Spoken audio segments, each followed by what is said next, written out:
યુએસમાં હવે જન્મ લેતા જ ચાઇલ્ડના નામે $1,000નું ઇન્વેસ્ટમેન્ટ શરૂ થઈ શકે છે. આ કોઈ પણ પ્રાઇવેટ સ્કીમ નથી, પણ સરકારનું નવું ઇનિશિયેટિવ છે, જેને ટ્રમ્પ એકાઉન્ટ કે 530 ઇનિશિયેટિવના નામથી લોન્ચ કરવામાં આવ્યું છે. તો આપણે જોઈશું કે આ એકાઉન્ટ કેવી રીતે કામ કરશે.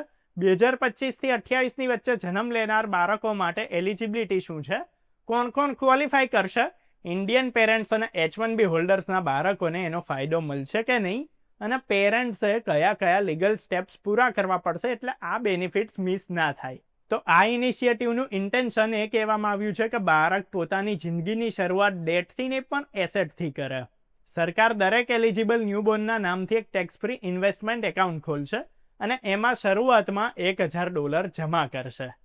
આ એમાઉન્ટ ડાયરેક્ટ ફેડરલ ગવર્મેન્ટ તરફથી સીડ મની તરીકે નાખવામાં આવશે. એની પછી આ પૈસા માર્કેટ બેઝડ ઇન્વેસ્ટમેન્ટ ઓપ્શન્સમાં લગાવવામાં આવશે, એટલે સમયની સાથે એમાં ગ્રોથ થઈ શકે. હવે સમજીએ એકાઉન્ટ પ્રેક્ટિકલી કેવી રીતે કામ કરશે.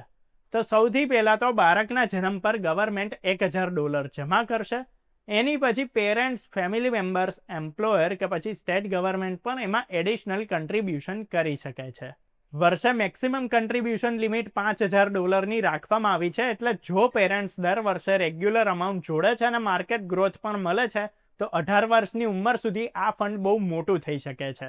સરકારનું અનુમાન છે કે સતત કન્ટ્રીબ્યુશનની સાથે એ અમાઉન્ટ $50,000થી કે એનાથી પણ વધારે થઈ શકે છે.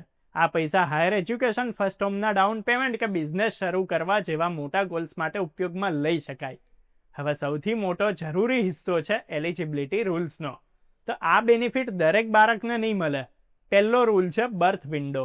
બાળક 1 જાન્યુઆરી 2025થી 31 ડિસેમ્બર 2026ની વચ્ચે જન્મેલું હોવું જોઈએ. જો જન્મ 2025ની પહેલાં થયેલો હોય કે 2028 પછી થશે તો એ આ સ્કીમમાં ઇન્ક્લુડ નહીં થાય. બીજો રૂલ છે સિટીઝનશીપનો. તો બાળક જન્મના સમયે યુએસનો સિટીઝન હોવો જોઈએ. ત્રીજો જરૂરી પોઈન્ટ છે વેલિડ સોશિયલ સિક્યોરિટી નંબર, એટલે કે SSN વગર SSN અકાઉન્ટ એક્ટિવેટ નહીં થાય. ચોથું સ્ટેપ છે એક્ટિવેશન પ્રોસેસ.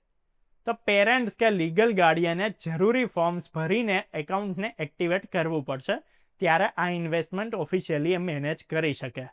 હવે ઇન્ડિયન પેરેન્ટ્સ માટે સૌથી મોટો સવાલ એ છે કે શું એમના બાળકોને પણ $1,000નો ફાયદો મળવાનો છે ખરો? તો રૂલ એકદમ ક્લિયર છે.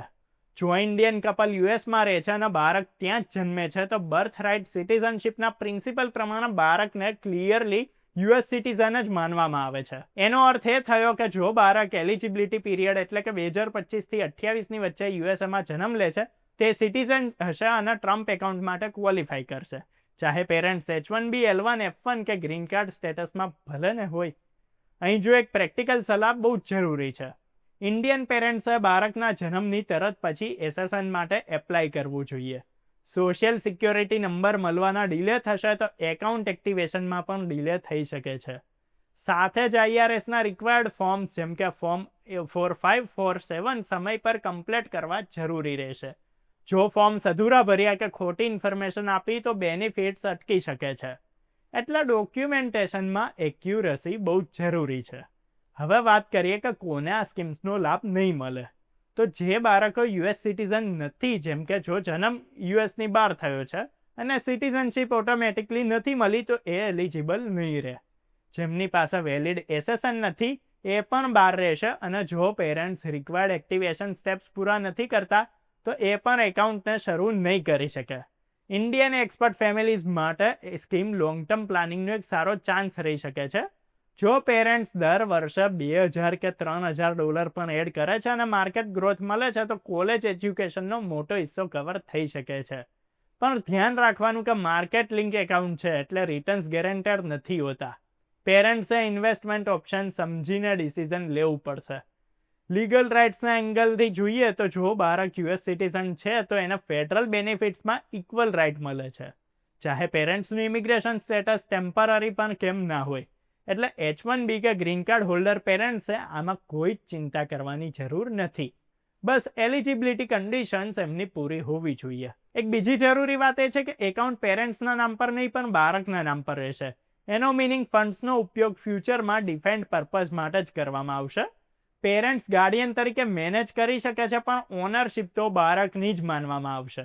ઇન્ડિયન કમ્યુનિટીએ એ સમજવાની જરૂર છે કે આ સ્કીમ ઓટોમેટિક નથી. જન્મ પછી પેપર વર્ક પૂરું કરવું, એસએસએન લેવું, IRS પ્રોસેસ ફોલો કરવી અને કન્ટ્રીબ્યુશન લિમિટનું ધ્યાન રાખવું આ બધું જ પેરેન્ટ્સની જવાબદારીમાં આવે છે. જો સાચા સમય પર સ્ટેપ્સ ઉઠાવવામાં આવે તો એ $1000 ફ્યુચરમાં બહુ મોટો ફાઇનાન્શિયલ સપોર્ટ બની શકે છે. આ આખી પહેલનો હેતુ આવનારી પેઢીને ફાઇનાન્શિયલ બેઝ આપવાનો છે. ઇન્ડિયન ફેમિલીઝ જે યુએસમાં સેટલ છે અથવા ટેમ્પરરી વિઝા પર છે એમના માટે એક સ્ટ્રક્ચર્ડ સેવિંગ ટૂલની રીતે કામ કરવાનું છે. સમજદારી એમ જ છે કે રૂલ્સને ધ્યાનથી વાંચવા, ડેડલાઇન મિસ ના કરવી અને લીગલ ડોક્યુમેન્ટેશન પૂરું રાખવું. તો જો વિડીયો પસંદ આવ્યો તો લાઇક કરો, શેર કરો. આવા જ વિડીયો જોતા રહેવા માટે ફોલો કરો, સબસ્ક્રાઇબ કરો અર્બન ગુજરાતી.